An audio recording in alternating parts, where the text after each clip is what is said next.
Welcome to Crypto Flywheel, the podcast where we spin up strategies to turn your digital efforts into unstoppable momentum. Now, let's get that flywheel turning. Let me ask you something.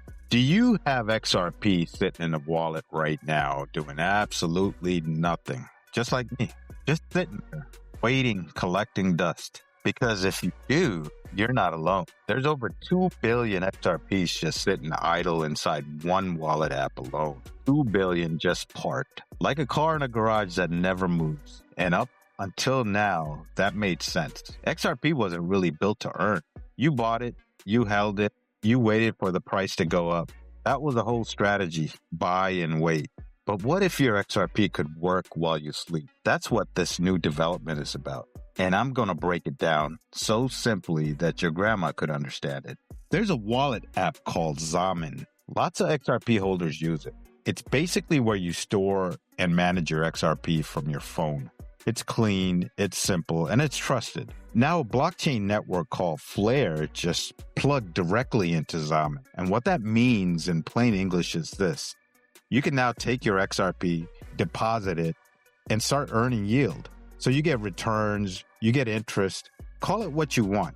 Your money starts making more money. And here's a part that matters for a beginner. Normally with DeFi, which stands for Decentralized Finance, basically banking without a bank is complicated. You need multiple wallets. You need to move your coins from one place to another. You need to understand bridges, which are these technical systems that transfer assets between blockchains. It's confusing, and honestly, it puts a lot of people off. So Flare just removed all of that. There's no bridges, no extra wallets, no jumping through hoops. You're already in Xamen. You hit a button, 40 seconds later, you're earning. That's it. That's a whole process. Now, let me explain why Flare specifically is the one doing this. Flare is a blockchain that was literally built to give assets like XRP, assets that don't natively have smart contract ability, the ability to participate in DeFi. Think of XRP as a real powerful sports car that was missing one feature. Flare is an upgrade that adds that feature. So now your XRP isn't just a car sitting in the garage. It's out on the road doing laps, earning while you're at home watching Netflix. And think about the scale of this opportunity.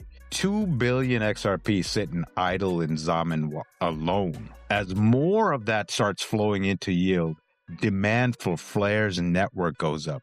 The more people use it, the more valuable the whole ecosystem becomes. That's what makes FLR, Flare's own token, interesting to watch. For the person who's been in XRP for years, just holding and hoping, this is a genuine change in the game. Your bag doesn't have to just sit there anymore. One click, 40 seconds, your XRP goes from sleeping to working. That's not hype. That's just what technology now allows. And honestly, I tell you, this is what crypto was always supposed to be.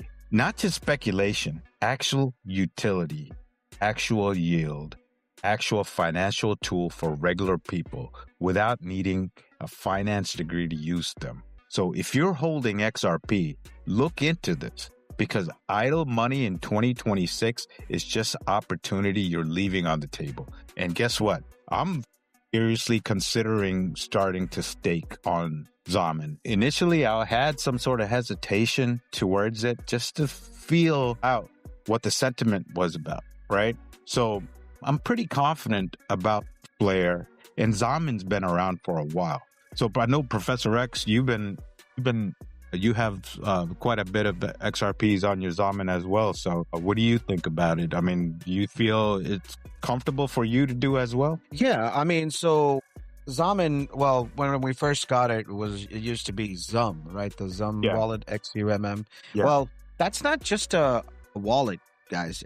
It's actually the XRP ledger's native interface layer, right? So I myself have been holding XRP for now about 6-7 years, and I have not participated in any kind of staking because there was none to begin. And now that with the Flare injection into the Xamen wallet, right, that's huge. It allows users to basically self-custody XRP as at the same time access decentralized exchange functionalities and interact with other tokenized assets as well from the XRP. I think there used to be where we had to do some trust lines and stuff. DigitalX. Yeah. So right now you can interact directly with these tokenized assets that are created on XRP's ledger. You can also sign transactions at the protocol level, participating in emerging yield mechanisms, that are built directly on the XRPL, just like I mentioned. This all matters because it operates at the protocol layer, not as a custodial exchange. So having Xamen wallet, it's like I said, it is tied right in. It's an XRP ledger native interface layer. So that's going to bring many more yield opportunities. As DigitalX mentioned, it's now forming into a true decentralized finance opportunity. What we referred to as DeFi degenerates, right? Yeah. So now those yield farming and all of that stuff you don't need to do it's all the complexities of DeFi are removed. You're creating, what emerges like decentralized liquidity pools, automated market maker incentives. What we used to do back in the days where it was so complex that not many people participated. Now it's coming on to this ecosystem, which is exciting news because the more we hold, you don't have to put the entire XRP bag that you have. You can put portions of it in and still get somewhere between 3 to 5% yield yearly, and use different strategies as well, right? DigitalX, what do you think about that? What makes it exciting is like in the previous episode that we spoke about with the banks allowing crypto custody, like about Morgan Stanley and all these other banks that are applying for national trust bank licenses. They're going to be providing these features as well, but you have an upper hand if you're able to do it yourself, because you won't have to give away your certain percentage of yield for them maintaining your wallet, right? Exactly. That's 100% accurate there. So this is why our listeners have to start listening more intently for us and engaging with us. We're following this, like DigitalX just said. He's seriously considering, because both of us had our reservations, if you will, of giving up on giving our XRP to platforms to get yield off of, right? But as the space is evolving, guys, there's more trust, more confidence in the sentiment of XRP holders to possibly engage in getting this yield. But like you said, we've been holding, not getting anything and hoping for this XRP to go up.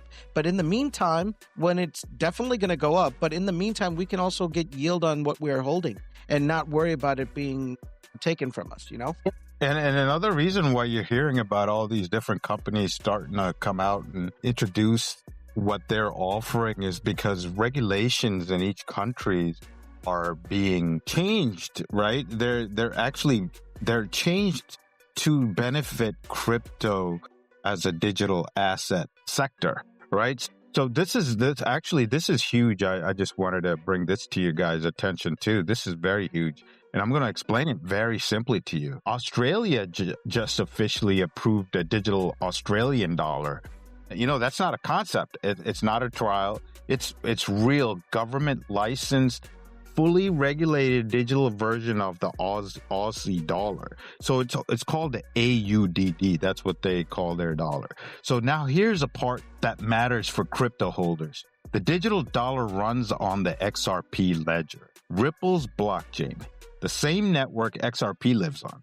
So think about what that means. Australian banks, major traditional suit and tie banks, can now legally send, receive, and settle payments using a digital currency that operates directly on the XRPL. That's not a crypto company using XRP. That's a country's banking system plugging into it. And why does that matter? Because single time money moves through that system.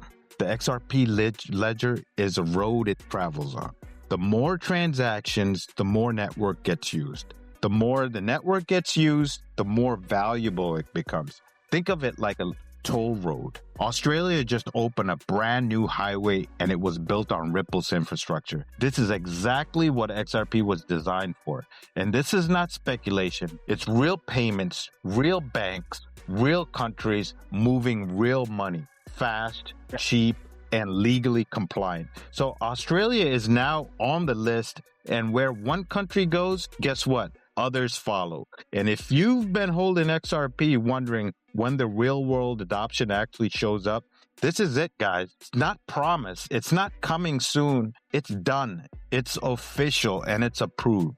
So the XRP ledger just entered the national banking system. Let that sink in. Understand where this sector is moving towards. And I'm very excited about it. And I'm sure Professor X will tell you how excited I am. Yeah. So you stole my thunder there. I was going to tell our listeners an analogy, and it's simply this, what you said, but I'm going to expand a little bit on it.